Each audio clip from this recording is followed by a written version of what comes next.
इस वक्त की बड़ी खबर आ रही है, आपको बता दें 10वीं के छात्रों का इंतजार खत्म हो गया है। सीबीएसई 10वीं के नतीजे घोषित हो गए हैं।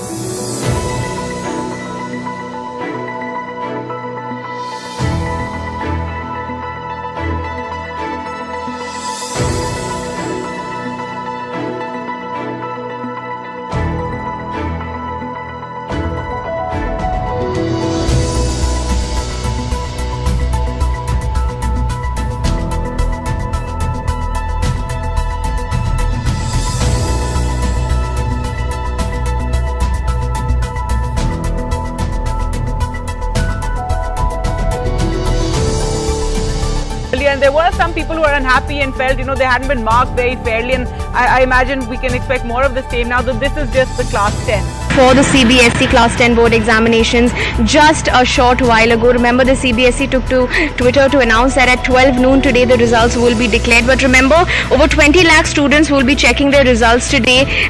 But also remember that because the exams were not conducted, no merit list will be announced as such. But at the same time, students are of course nervously checking. It's that time of the year when students have to check their enter their roll numbers in and check for their results. But CBSE had also made it clear that because the exams were not conducted because of the ongoing pandemic and the second surge of the COVID wave that had just hit earlier this year, the exams did not take place. So we could expect more reactions.